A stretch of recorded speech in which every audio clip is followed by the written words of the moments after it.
다 같이 찬송가 502장 찬송하겠습니다.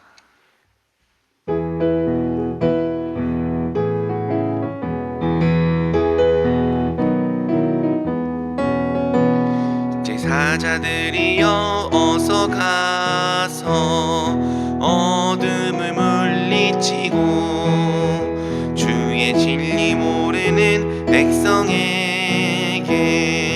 복음의 빛 비춰라. 빛의 사자들이여 복음의 빛 비춰라. 죄로워든 밤 밝게 비춰라. 빛의 사자들이여 선한 사역 위하여 힘을 내라. 주 함께 하시겠네. 주의 크신 사랑을 전파하며 복음의 빛 비춰라. 빛의 사자들이여 복음의 빛 비춰라. 죄로워든 밤 밝게 비춰라. 빛의 사자들이여 주님 부탁하신 말 순종하여 이 진리 전파하라. 산을 넘고 물 건너 힘을 다해 복음의 빛 비춰라. 빛의 사자들이여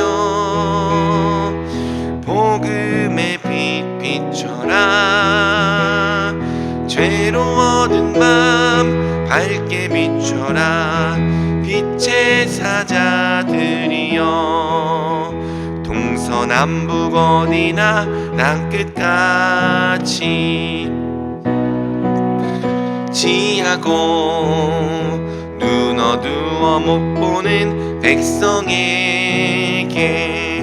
복음의 빛 비춰라.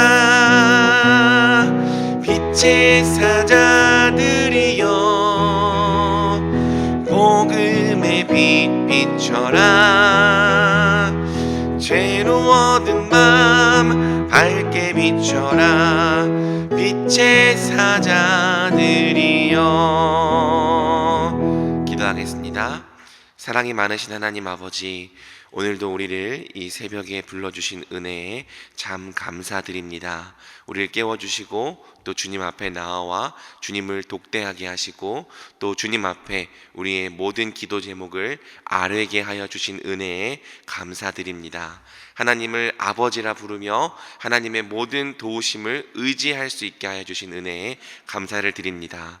주님, 오늘 월요일입니다. 주님께서 또 한 주를 살아갈 때 필요한 은혜를 이 시간 공급하여 주시옵소서. 특별히 이 시간 말씀 듣습니다. 생명의 말씀 주 앞에서 받을 때 이 말씀이 우리의 영혼을 소생시키고 새롭게 하는 말씀 되게 하여 주시옵소서. 감사를 드리며 우리 주 예수 그리스도의 이름으로 기도드립니다. 아멘. 마태복음 5장 13절에서 16절 말씀 함께 번갈아 가면서 교독하겠습니다. 오늘 하나님께서 우리에게 주시는 말씀은 마태복음 5장 13절에서 16절까지의 말씀입니다. 저부터 읽겠습니다. 너희는 세상의 소금이니 소금이 만일 그 맛을 잃으면 무엇으로 짜게 하리요? 후에는 아무 쓸데없어 다만 밖에 버려져 사람에게 밟힐 뿐이니라. 너희는 세상의 빛이라. 산 위에 있는 동네가 숨겨지지 못할 것이요. 사람이 등불을 켜서 말 아래에 두지 아니하고 등경 위에 두나니 이러므로 집안 모든 사람에게 비치느니라. 함께 읽겠습니다. 이같이 너희 빛이 사람 앞에 비치게 하여 그들로 너희 착한 행실을 보고 하늘에 계신 너희 아버지께 영광을 돌리게 하라. 아멘. 오늘도 이 새벽에 오신 여러분들을 주님의 이름으로 환영합니다. 오늘 우리는 마태복음 5장 13절에서 16절 말씀을 통해 세상의 빛과 소금이라는 제목으로 함께 말씀 나누겠습니다. 마태복음 5장에서 7장은 흔히 산상수훈이라는 이름으로 우리에게 아주 잘 알려진 본문입니다. 산상수훈은 하나님의 백성으로 부르심을 받은 제자들에게 하나님 백성의 정체성을 가르쳐주는 강화라 할 수 있습니다. 하나님의 백성은 어떤 백성입니까? 하나님의 백성은 새 언약의 은혜로 말미암아 이제 새 율법에 순종하게 된 자들입니다. 하나님의 백성은 이제 죄사함의 은혜가 있다고 율법을 폐하고 도덕적으로 방종하며 사는 자들이 아니라 도리어 성령의 은혜와 성령의 통치하심을 따라 하나님의 율법을 더 탁월하게, 더 나은 수준으로 지키며 사는 자들인 거죠.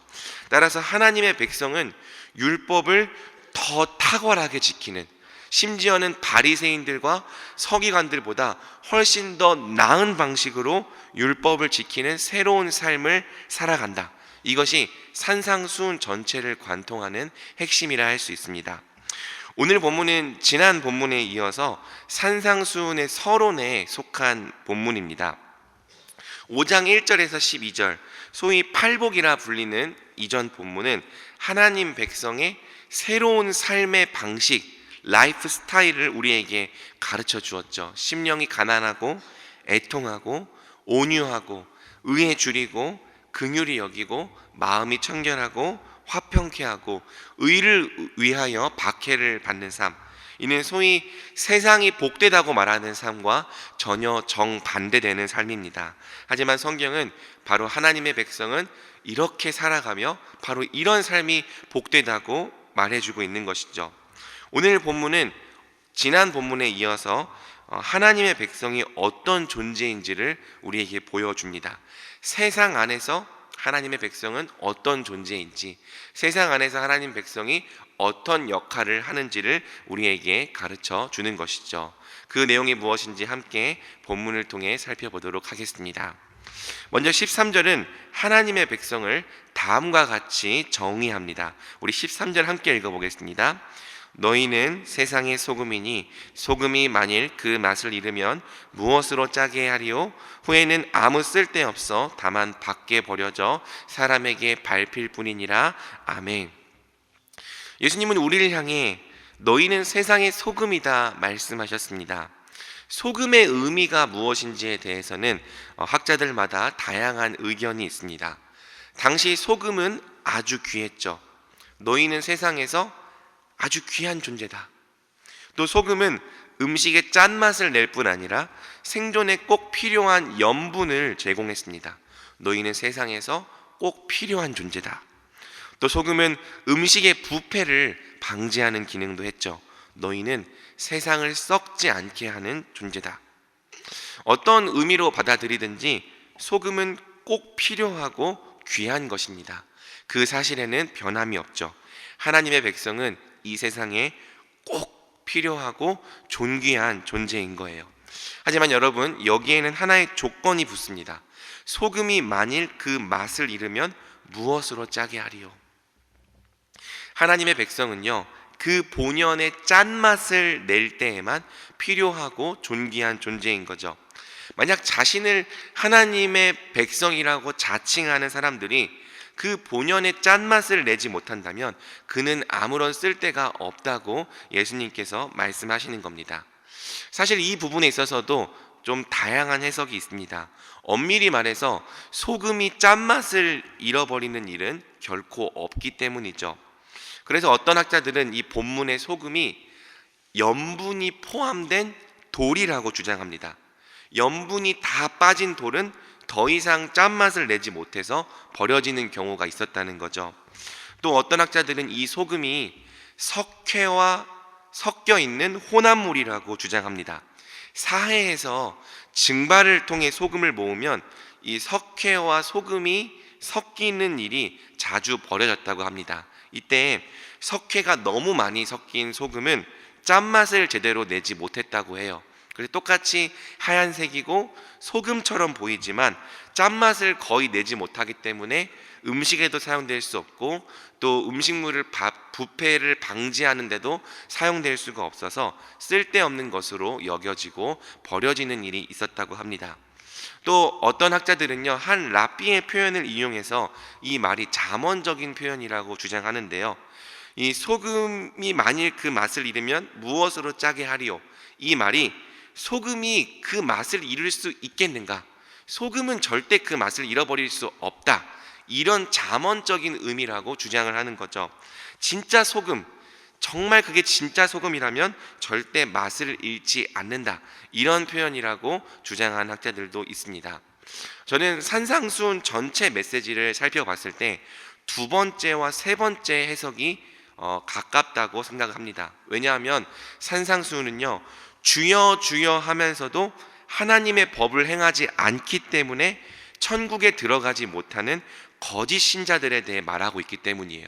마지막 산상수훈 결론을 보면은 결국에는 열매로 그들이 누군지를 알리라 말하면서 좋은 나무는 어떤 열매를 맺습니까? 좋은 열매를 맺고 나쁜 나무는 나쁜 열매를 맺는 것을 통해 결국에는 하나님의 율법을 지키는 그 새로운 율법에 순종하는 삶이 진짜 신자임을 드러내는 증거가 된다고 말하고 있기 때문이죠.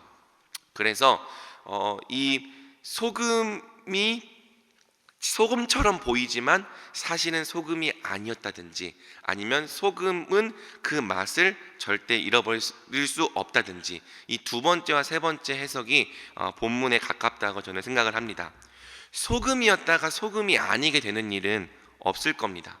소금은 언제나 소금이기 때문이죠. 다만 소금처럼 보였는데 사실은 소금이 아닌 경우가 있을 뿐인 거예요.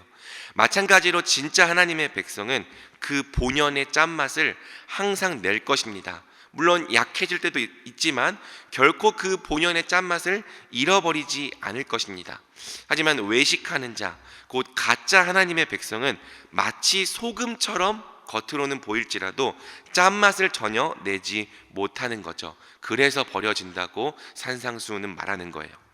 그러면 여러분, 이제 우리는 물어봐야 합니다. 대체 하나님의 백성이 내야 될 그 본연의 짠맛이 무엇인가? 이 대답이 14절부터 16절에서 설명되는 거죠. 먼저 제가 14절에서 15절을 제가 읽어보겠습니다. 너희는 세상의 빛이라. 산 위에 있는 동네가 숨겨지지 못할 것이요, 사람이 등불을 켜서 말 아래 두지 아니하고 등경 위에 두나니 이러므로 집안 모든 사람에게 비치느니라. 예수님은 두 번째로 너희가 세상의 빛이다 말씀하십니다. 세상의 빛과 세상의 소금이라는 이 비유는요, 서로 별개의 메시지를 전하는 비유가 아니고요, 이 두 비유는 함께 하나의 메시지를 전하는 평행 비유입니다. 빛은 숨겨지지 않죠. 어디에 있든지 항상 그 존재를 명확하게 드러내는 게 빛입니다. 그리고 여러분, 16절은 결국에는 이 빛이 뭘 말하는지를 정확하게 설명해 주고 있죠. 우리 16절 함께 읽어보겠습니다. 이같이 너희 빛이 사람 앞에 비치게 하여 그들로 너희 착한 행실을 보고 하늘에 계신 너희 아버지께 영광을 돌리게 하라. 아멘. 하나님의 백성이 사람들에게 비춰야 할 빛이 무엇입니까? 그들로 너의 착한 행실을 보고, 바로 착한 행실입니다. 이는 하나님의 율법을 지키는 거룩한 삶을 말합니다. 더 정확하게 말하면 하나님과 이웃을 마음으로부터 진실되게 사랑하는 거룩한 사랑의 삶을 말합니다. 산상수훈의 핵심이 그겁니다. 바리새인과 서기관들은 외식으로 율법을 지킬지라도 하나님의 백성은 마음으로부터 형제를 사랑하고 또 마음으로부터 은밀하게 하나님께 기도하며 하나님을 경외하는 진짜 거룩한 사랑의 삶을 살아간다는 거예요. 율법을 지키는 거룩한 사랑이 바로 하나님 백성에게 있어야 될 본연의 짠맛이고 드러나야 할 빛이라는 거죠. 예수님은 너희가 세상의 빛이라고 말씀하시면서 산 위의 동네는 숨겨지지 않는다고 말씀하십니다. 율법을 따라 서로 사랑하는 거룩한 교회는요, 숨겨지지 않는 거예요. 사람들은 만약에 이 땅에 서로가 서로를 거룩하게 사랑하는 교회가 있다면 무언가 세상과 다른 나라, 하나님의 나라가 이 땅에 들어와 있음을 바로 우리를 통해 볼 수 있는 거죠. 또 예수님은 사람이 등불을 켜서 말 아래 두지 아니하고 등경 위에 둔다고 말씀하십니다. 왜? 그 빛이 온 집안에 다 비춰야 하기 때문이에요. 마찬가지입니다. 하나님은 율법을 따라 서로 사랑하는 거룩한 교회를 결코 숨겨두시지 않습니다. 도리어 모든 사람이 볼수록 온 세상에 그러한 교회를 드러내시고 자랑하시는 거죠. 봐라, 이같이 서로를 사랑하는 거룩한 교회가 바로 내 나라의 백성들이다. 하나님은 그러한 교회를 드러내고 보여주고 싶으시다는 거예요. 그러면 어떤 일이 벌어집니까? 사람들은 하나님의 법을 따라 서로를 사랑하는 교회를 보며 하나님께 영광을 돌리게 되는 거죠. 그들로 너희 착한 행실을 보고 하늘에 계신 너희 아버지께 영광을 돌리게 하라. 이것이 바로 우리가 세상의 소금과 빛이라는 말씀의 의미입니다. 말씀을 맺겠습니다. 예수님께서 우리를 십자가와 부활로 구원하신 것은 율법을 폐하려 함이 아니요 도리어 율법을 따라 거룩한 삶을 살게 하시려는 것입니다. 예수님을 믿고 거듭난 사람은 반드시 하나님과 이웃을 사랑하는 거룩한 삶을 살아갑니다. 그러므로 사랑이 바로 하나님 백성의 짠맛이고 드러나야 될 빛입니다. 그러니 오늘도 우리가 세상에서 빛과 소금으로 살아갑시다. 오늘도 우리 안에 계신 예수님의 은혜를 힘입어서 거룩한 사랑의 삶을 나타내는 자들로 살아갑시다. 그리하면 사람들은 우리의 짠맛과 우리의 빛을 보고 하나님 아버지께 영광을 돌릴 것입니다. 바로 우리를 통해 구원 얻는 자들이 많아지게 하실 것입니다. 제가 마지막으로 사도행전 2장 44절에서 47절 말씀 읽어드리고 함께 기도하겠습니다. 믿는 사람이 다 함께 있어 모든 물건을 서로 통용하고 또 재산과 소유를 팔아 각 사람의 필요를 따라 나눠주며 날마다 마음을 같이하여 성전에 모이기를 힘쓰고 집에서 떡을 떼며 기쁨과 순전한 마음으로 음식을 먹고 하나님을 찬미하며 또 온 백성에게 칭송을 받으니 주께서 구원받는 사람을 날마다 더하게 하시니라. 아멘. 우리 함께 기도하겠습니다. 이 시간 기도할 때 말씀을 붙들고 기도하겠습니다. 사랑하는 성도 여러분, 우리는 세상의 소금과 빛입니다. 우리는 하나님의 율법을 지키며 서로 사랑하는 거룩한 삶으로서 하나님의 나라를 이 땅에 증거하고 하나님의 나라를 이 땅에 드러내는 자들입니다. 반대로 서로를 사랑하지 않는 교회는요, 살았다는 이름을 가졌으나 죽은 교회입니다. 맛을 잃은 소금일 뿐입니다. 그러니 오늘도 우리가 하나님 백성의 짠맛을 내게 해달라고 기도합시다. 하나님 백성의 빛을 비추게 해달라고 기도합시다. 하나님과 이웃을 진실되게 사랑하는 거룩한 삶을 살아낼 수 있게 해달라고 능력을 간구합시다. 또 우리의 가정과 교회를 위해 기도합시다. 주여, 우리가 가정과 교회 안에서 사랑의 맛을 내는 빛과 소금이 되게 하여 주시옵소서. 또 우리 대전중앙교회가 이 대전과 대한민국 안에서 사랑의 맛을 내는 빛과 소금 같은 교회가 되게 하여 주시옵소서.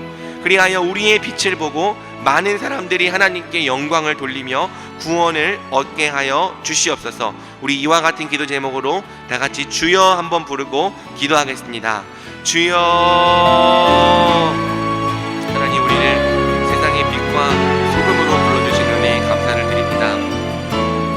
하나님, 주께서 우리를 구원하신 것은 결코 하나님의 율법을 폐하고 하나님 은혜를 핑계 삼아 하나님 방종하며 사는 것이 아닌 줄 고백합니다. 도리어 우리 주 예수 그리스도께서 우리를 사랑하시고 구원하여 주신 것은 바로 우리가 이제는 더 이상 죄와 사망에게 종노릇하는 삶을 살아가지 아니하고 공중의 권세 잡은 자를 따라 살지 아니하고 또 육체의 욕심과 마음의 본성대로 살지 아니하고 오직 하나님의 율법을 따라 거룩한 사랑의 삶을 살게 하시려는 것인 줄을 우리가 말씀을 통해 하나님 앞에 고백합니다. 주여, 우리가 이 땅에서 정말 하나님을 사랑하는 거룩한 사랑의 삶을 나타내게 하여 주시옵소서. 또 주여, 우리가 우리의 이웃을 사랑하는 정말 거룩한 사랑의 삶을 살아낼 수 있도록 주여 역사하여 주시옵소서. 하나님, 오늘날 많은 교회가 또 우리가 이 본연의 짠맛을 잃어버린 것 같습니다. 마땅히 비춰야 될 빛을 비추지 못하게 된 것 같습니다. 하나님, 하나님의 백성이 사랑하지 못하고 하나님의 백성이 양보하지 않고 하나님의 백성이 낮아지지 아니하므로 그 본연의 짬막과 그 본연의 빛을 잃어버린 채 살아가게 된 줄 주님 앞에 고백합니다. 하지만 주여, 우리가 은혜를 간구합니다. 주여, 우리가 하나님 앞에 사랑을 간구합니다. 하나님, 우리가 이 한 주 동안 하나님, 우리가 속한 모든 가정과 교회와 직장과 나라 안에서 하나님의 사랑과 하나님의 은혜를 온전히 비추는 하나님 세상의 빛과 소금된 자로 살아갈 수 있게 하여 주시옵소서. 주여, 우리가 우리의 힘과 우리의 능력으로 사랑하며 살 수 없습니다. 오직 우리를 새롭게 하시고 우리의 마음을 온전케 하시는 하나님의 은혜가 필요합니다. 하나님 아버지, 오직 우리에게 하나님의 크신 은혜와 하나님 불쌍히 여기시는 하나님 사랑을 허락하여 주셔서 하나님, 우리가 날마다 하나님께 속한 사랑으로 하나님께서 주시는 능력으로 하나님 거룩한 사랑과 거룩한 하나님 삶을 나타내며 살아가는 자들이 되게 하여 주시옵소서. 하나님, 우리에게 모든 필요한 은혜와 또 필요한 하나님 모든 능력들을 공급하여 주시옵소서.